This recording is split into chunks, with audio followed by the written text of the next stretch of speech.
The three key stages to the War of Armageddon.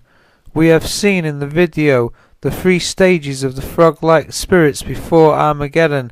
Now we are going to attempt to demonstrate the three key stages of the 40 Years' War of Armageddon. In effect, there are three separate conflicts centered in Israel or Jerusalem. The three conflicts are separated by short periods of time, but they are three stages of the same war, the judgment of the world.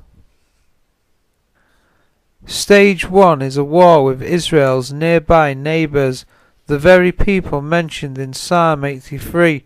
Following Israel's victory, there is a temporary time of peace. Stage 2 is a war with Israel's wider enemies, including Russia, Iran and Turkey. See Ezekiel chapter 38. Stages 1 and 2 must happen within a 10-year period. Stage 3 is a war, which is a religious war and is centered on Jerusalem. This war is with Rome and Europe. This lasts 30 years. In Zechariah chapter 12 and chapter 14, in the past, we may have seen these two chapters as simply the same war told twice, but what if Zechariah chapter 12 was stage 1 of the conflict and Zechariah chapter 14 was stage 2?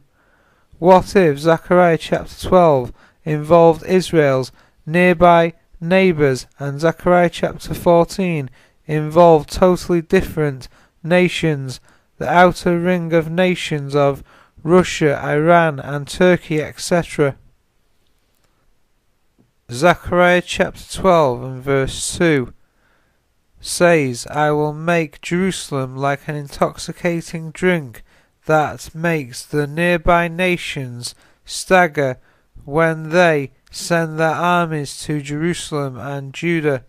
This description is surely talking about people living in Syria, Jordan and Lebanon, Israel's nearby nations, nearby neighbours.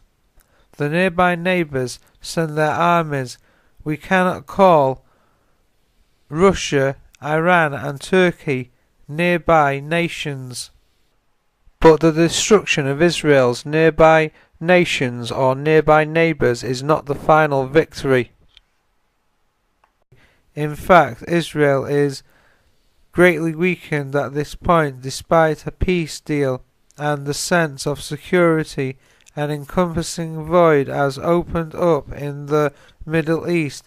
Into this vacuum pours Russia and Iran. This is the second stage. It is detailed in Zechariah chapter 14. Zechariah chapter 12 and verse 3. Moreover, on that day I will make Jerusalem a heavy burden for all the nations, and all who try to carry it will be seriously injured. Yet all the peoples of the earth will be assembled against it.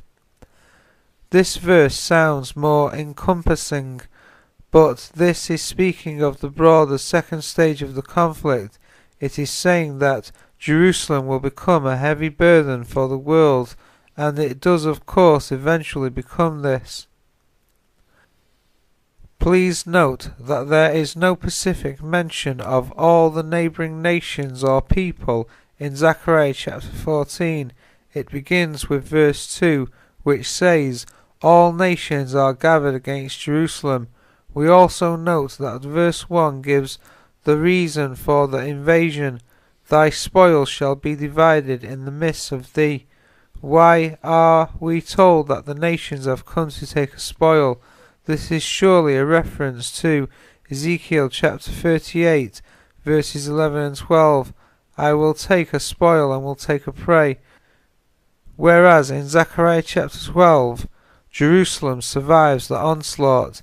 In chapter 14, it most certainly does not. We read in verse 2, the city will be taken, the houses looted, and the women raped, Half the population will be taken into captivity, and the rest will be left among the ruins of the city.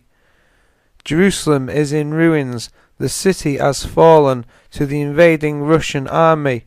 This is a total different war to chapter 12, where Jerusalem does not fall. Finally, Zechariah chapter 14 and verse 5 says, there is a great earthquake. We have a great earthquake in Zechariah chapter 14.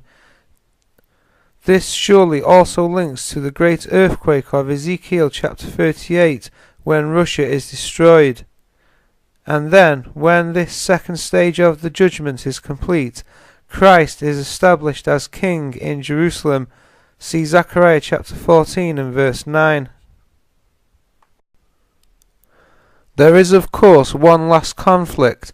Stage 1 was a war with Israel's nearby neighbours, or nearby nations. They have been dealt with in Zechariah chapter 12. Their motive was revenge for Israel living in what they thought was their land. Then Israel's wider enemies have been dealt with in Zechariah chapter 14. Their motive was taking a spoil, riches, greed, covetousness. This is speaking of the nations in Ezekiel chapter 38. But there is a final war, a religious war. This war is led by the papacy against Christ and the saints. We note there is no mention of our religious aspect to the war of Zechariah chapter 14. It is about spoil.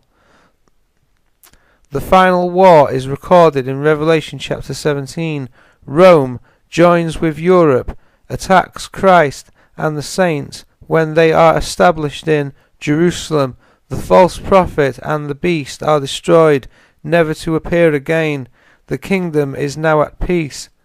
The world is now subdued under the rulership of Christ, the King of kings and the Lord of lords, and his saints.